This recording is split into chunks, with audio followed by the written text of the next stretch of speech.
Hello again, welcome back everyone. Liquorhound here with you. Thank you for joining me once again for another spirit review video. Today is July 24th, 2015, which means it is National Tequila Day. So in honor of that, I wanted to share with you a tequila that's fairly new to my collection. It is called Tequila Don Cayo, C-A-Y-O. Now this tequila I have not found in the U.S. As a matter of fact, this particular bottle is bottled at 38%, which tells you it's a Mexican standard tequila. 76 proof is usually where they bottle it down there. Of course, to come to the U.S., they have to bottle at least 80 proof. But this one, I happened to find down when I was vacationing in Cabo, went into a tequila bar, as I tend to do, and I think it was called Tequila Town.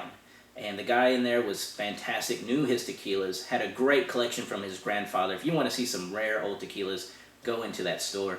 They are not for sale. Those are not for sale. He has probably about, I'd say about a good 50 to 100 tequilas that are for sale. Really nice bottles. But this was one of them. And when I went in there, he was tasting me on several añejos, several extra añejos. But it wasn't until I came across this bottle that I really was like, wow, that's the one that's got to come home. So anyway, 5 years old is what I've read on the Extra Añejo Don Cayo. Beautiful, beautiful bottle. The retail pricing on it is running around $130 to $150. I think in that store it was $150, but of course if you buy multiple bottles, they'll work with you on price. Alright, let's go ahead and get to the nose. First thing you notice, caramel. A lot of caramel, a lot of fresh agave and mint,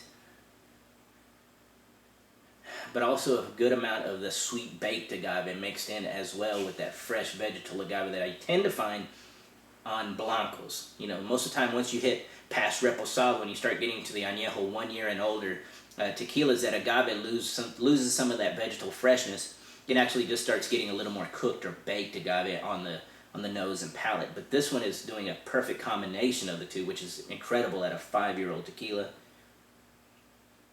Brown sugar, that cooked in fresh agave, mint leaves, sweet mint, red berries, a mixture of berries, cherries, strawberries, little raspberries, cinnamon, clove, even a little bit of orange, dried orange peel.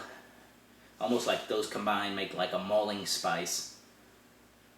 There's oak, there's cedar, and there's even a little floral element underneath everybody else in the background.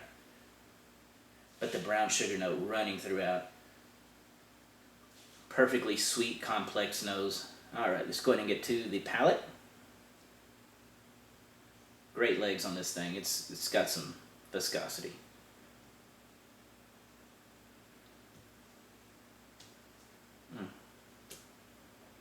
Oh, that's a beauty. Wow. Now I remember exactly why that one just blew me away. It was the cedar element. Oh.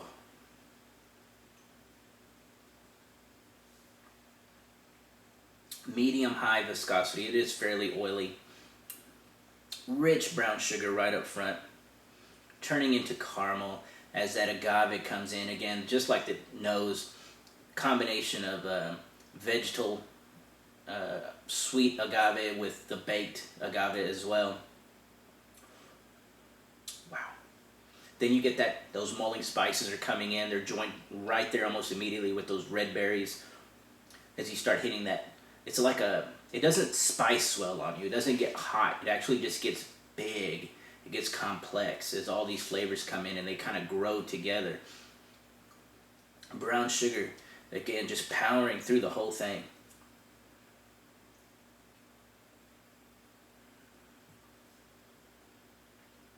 Vanilla as well in there. Dried coconut in there as well. Strangely, it has a lot of good bourbon qualities to this tequila, and I guess that comes from the barrels that they're sourcing. They must be sourcing incredible barrels to get 5 years of maturation in that barrel and yet still maintain a lot of really nice sweet characteristics of a great tequila with the added complement of great bourbon-esque feel to it. As you hit into the oak, after that mid swell and everybody's getting big, the oak comes in, but it's not drying, it's not tannic, it's just a nice complement. Oak, cedar, almost matching it. And then it's a sandalwood. That's what that is. It's a sandalwood that's giving you that floral element that I was finding on the nose is coming through on the palate. There's a little sandalwood underneath everybody else. Overall, this thing is like man, it's a great tequila. It's a symphony of flavors. You know, this thing is everybody's playing their part, and as you go through it, everybody's joining together. Nobody's overpowering anybody. Nobody's, you know, getting out of hand. It's just perfectly balanced, big tequila with a really nice sweetness. Now, when I talk about that sweetness, I'm not saying it's like Clase Azul sweet. That is the sweetest tequila I've ever had to date. The Blanco and the Reposado are amazingly, but they're sweet, verging on being syrupy, but not quite there. This is a few steps below that, but it's above probably 95% of the other tequilas on the market as far as viscosity and that sweetness matching it. Again, there's nothing off-putting to this tequila for me. If you happen to be out in Mexico or traveling abroad anywhere, if you happen to see Don Cayo Extra Añejo, I highly recommend picking up that bottle. And I hope everybody has a great and safe National Tequila Day. Have a good evening and cheers.